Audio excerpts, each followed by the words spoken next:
With Sports Night, I am Mark Seal. The first team to qualify for the 2018 Hero CPL Final will be determined tonight after the current match between defending champs Trinbago Knight Riders and Guyana Amazon Warriors.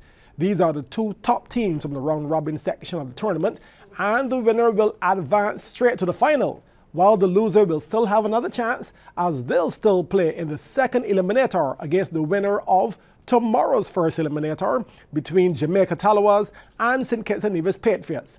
Now, playing at Providence, the hosts, Amazon Warriors, sent the Knight Riders in to bat first, and after 17.1 overs, they were 94 for 6. Live coverage will resume on TV after the evening news once the game is still playing. Now on to basketball. Rising Stars have completed the four-peat in the BABA Summer Jam Under-23 3-on-3 tournament. In the final at the YMCA, the Pine-based Rising Stars, which comprise of Rashad Hall, Rasheed Maynard, Kazarian Adams, and Darren Hurley, won their fourth title in a row by beating Trihuna 21-10. Adams was the final's highest scorer with 13 points. Now, CBC's Anne-Marie Burke reports on some of the other games played in this exciting two-day competition.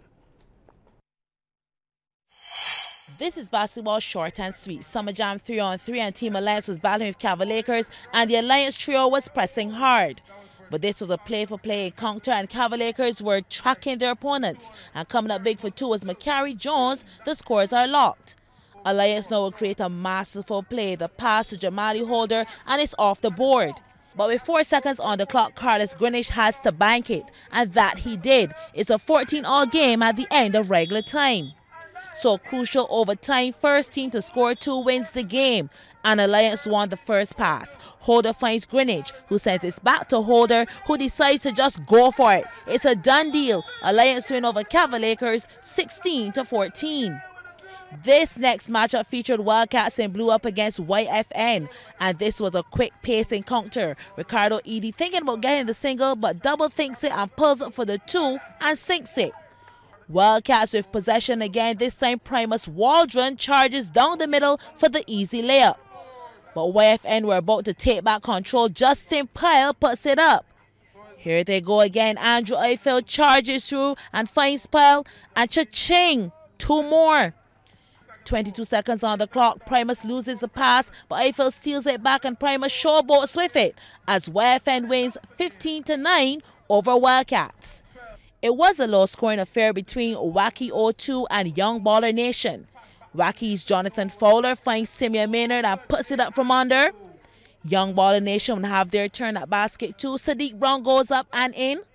Young Baller Nation behind, but again Brown makes it good, and it's 5-all with 34 seconds on the clock.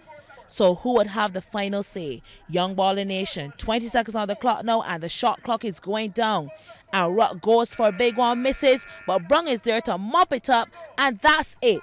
Young Ballers hold on for the 6-5 victory. Anne-Marie Burke, CBC Sports.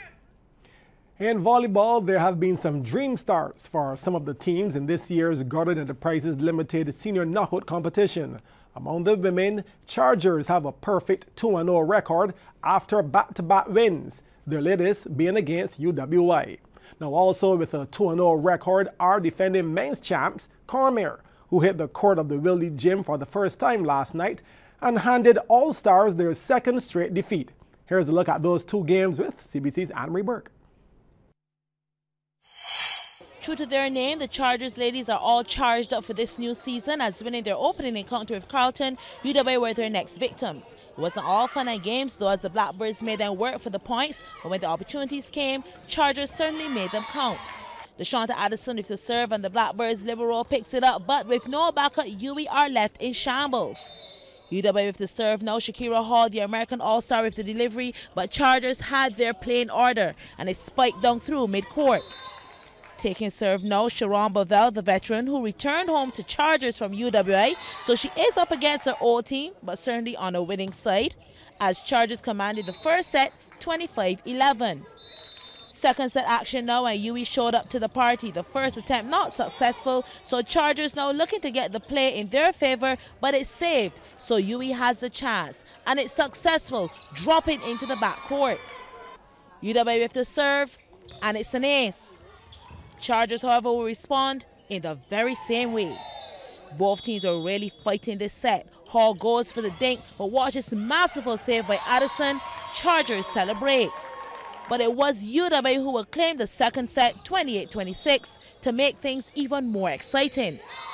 However, true to form, Chargers will fight back, never letting another set drop to claim the final two at 25-8 and 25-17, making it 2-0 early in the campaign.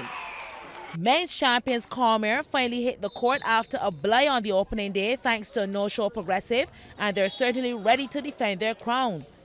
Coming up against All-Stars, it was not all smooth sailing, as taking the first and second, All-Stars came back rock solid in the third to fight back, taking that set at 15. But as the motto says, up and on, and there were no prisoners on this play. The Waterford boys meant business. Play after play, they pressed hard. The block at the net successful, as Cormier started the season where they ended in the power play position, taking this final set 25-20, but the season is now getting started. Anne-Marie Burke, CBC Sports. Well, thanks, Anne-Marie. Meanwhile, Omega 2 Deacons also have that 2-0 record as they beat Club United 25-5, 25-12, 23-25, 25-13. And in the men, Progressive were able to finally get their act together and field a full team. They went on to beat Foundation United at 16, 23, and 21. Now back to cricket, where England completed a 118-run victory in the fifth test to win their series with India 4-1. On this, the fifth and final day at Kennington Oval, India resumed their second innings on 58 for 3 in search of 464 for victory. They were eventually dismissed for 345 with Lokesh Rahul top scoring with 149 and Rishabh Pant reaching his maiden test ton, that of 114.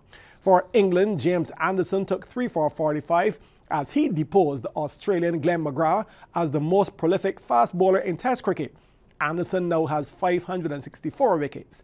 Scores in the match: England 332 and 423 for 8 declared, India 292 and 345. A 4-member paddleboarding Barbados team recently returned from Austria after finishing second in the 2018 Dragon World Championships. The team, consisting of Captain Adrian Howard, Jason Cole, and brothers Tremaine and Ramon Walcott, beat out 33 other teams coming from 19 different countries to take the silver medal. Howard spoke on the team's experience on their arrival back home at the Grantley Adams International Airport. The whole ordeal was fantastic. It was a very interesting experience for us, especially the cold weather. The morning races was always cold, but in total we all pulled together and made it to second place in the world. So we are very proud of being second in the world from last year. The Dragon board is a 22-foot board.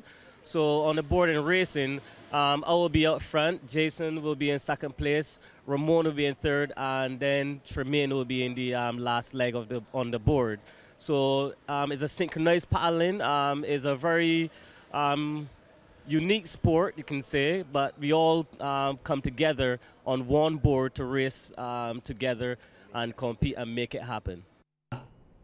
He also touched on how the unfamiliar weather conditions impacted the squad. The cold made it a little bit challenging for us. Well, I would say a lot challenging for us because even breathing in the temperature while racing was very difficult. Our throats was getting dry, and waking up in the morning it was like 12 degrees. Then the water was very cold also.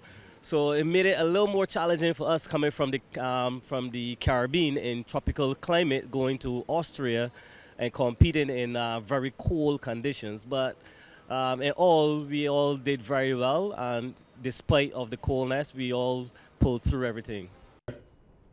The Barbados Skateboarding Association, which will be having its first skate park very soon, recently awarded its top participants in their annual One Movement Invitational Competition.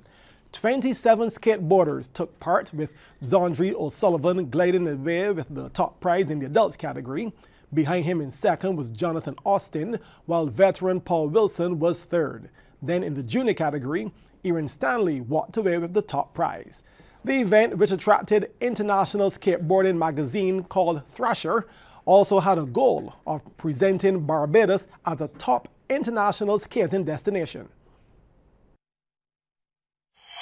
Thrasher magazine is the biggest skateboarding magazine in the world, one of the largest magazines, period, in the world.